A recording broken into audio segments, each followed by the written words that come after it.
this video, I will look at some of the key aspects of the NGRT reports within the Group Report for Teachers, the Individual Student Report for Teachers, and the Group Progress Report.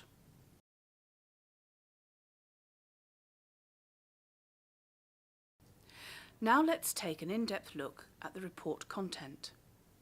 Here's a useful page of example scores with score descriptors. It's really important for anyone reading the report to understand the data that's in front of them. In particular, the Group Report for Teachers. This initial report provides useful distribution data for the school cohort compared to the national norm. Here, the student scores are listed in rank order within the Group Report for Teachers. Joanna Brown is ranked 1 in the group, with 4 students ranked equal 17th. The spread of overall stay nines is from 8 for Joanne Brown to 1 for the 4 students ranked at the bottom of this group. So a mix of ability based on the overall score. Looking at the sentence completion and passage comprehension stay nines shows a similar spread of ability. This is also reflected in the reading ages for this group. Joanne Brown has a reading age of above 17 years, while students towards the bottom of this group have reading ages showing as low as 4 years, 10 months, based upon the lower confidence bands. So once again, a wide spread of reading ability within this group. As can be seen here, Ian Smith has an overall stay nine of 4. However, his sentence completion stay nine is 8, and his passage comprehension stay nine is 2. So he has a gap of 6 stay nines between the 2 components. Where this degree of difference occurs, scores are shown against a dark blue background. Significant differences in these scores should be used as an indication of a possible imbalance in the aspects of reading tested, decoding and comprehension.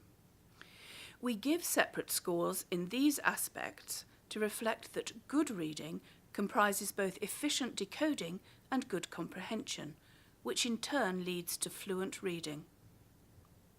The sentence completion and passage comprehension sections each have a different focus on reading skills, owing to their different question types and content.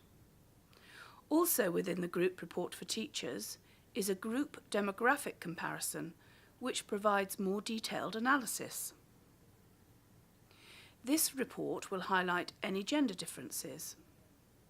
The bar chart shows that the majority of the students with a higher standard age score are females.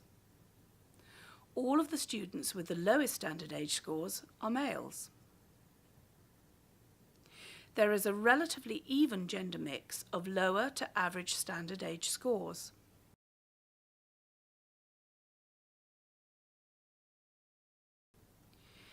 The NGRT Individual Report for Teachers will provide a lot of detailed information at the student level. Here we have a report for Jenny Phipps. This report contains question-by-question responses for both the sentence completion and passage comprehension sections of the assessment. The assessment begins by presenting questions based around the average performance level of similarly aged students.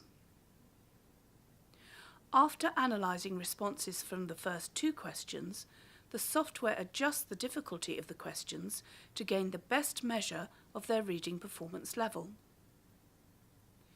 Looking at Jenny's performance with sentence completion, we can see Jenny's responses vary considerably, alternately getting questions correct and incorrect. The grey line, in comparison to the average ability of students of her age, indicates her reading ability is a little higher than average ability. A similar chart is produced for passage comprehension. Here, for Jenny, we can see that she has got the majority of the questions incorrect, and not surprisingly, most of the incorrect responses were in the more difficult questions.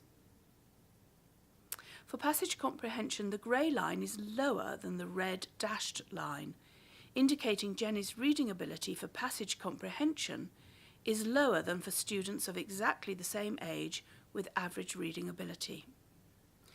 The table at the bottom of this report, the analysis of passage comprehension responses by question type, shows the students' comprehension performance broken down into categories.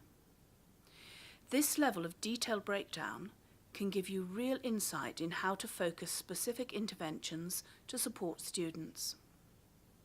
The number of questions in each category is shown, and the percentage that the individual got correct. A very important element of this report for teaching and learning implications is the summary narrative section below the initial table of the individual scores, shown towards the top of this page. This gives signposting to potential further intervention, or perhaps further screening to gather more diagnostic information.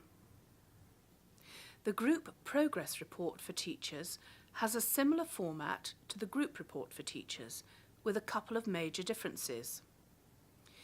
The table has as its focus changes in standardised scores from one administration of the assessment to the next. This could be from one year to another, or over a shorter period, such as a term following an intervention programme perhaps. The change in the standardised scores is given, and also a progress category based on that change in standardised score. The progress category is reference to the change in standardised scores that we see in the sample population, and the points difference will vary for different initial and final standardised scores. Here we can see the group progress report for teachers looks similar to the group report for teachers. Progress category has new information not previously provided in the group report for teachers. It is based upon the national data set of students tested on 2 separate occasions. This defines progress into the following categories: below average, average, and above average. Nationally, 15% of students would fall into the below and above average categories, with 70% falling into the average category. In this example, we can see that Joshua Furtado has made a substantial leap forward of +24 in his SAS, and this is perhaps evidence of a positive response to intervention strategies. Conversely, some students appear to have made less progress. Andrea Exeter has shown a negative difference, -7. However, Andrea has made average progress. A similar score, or even a score that is lower than the first test point, does not mean that a student has regressed. Progress has been made, but in some instances this may be below average progress. So it is important not only to look at the differences in standard age scores, but also the analysis that is provided by the progress category. This report does this for you and indicates the level of progress made. This change in standardised scores can also be visualised in the scatter graph. The white area represents the average change of standardised scores made by the national sample. Those making more progress than the average group are plotted in the green area, and those making less progress in the orange area. In this report, the general progress trend looks positive. Only 2 students in this group are showing below average progress, while many more are showing increased progress. The majority, as might be expected, are making average or expected progress. It is also possible to analyse progress on demographic criteria. Here is an example analysing the data based upon free school meals. In this table, we see this via change in the mean SAS, which provides an overview of the group. All students have made an average SAS gain of 5 points.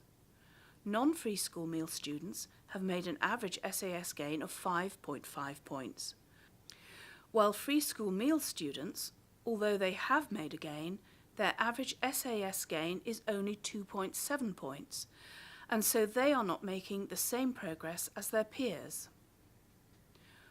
Although this is possibly not the progress wanted, it is also important to note that this sample is looking at only 10 students, so some care needs to be taken when making conclusions on average data. It would make more sense with such a small sample to look in more detail at each individual student.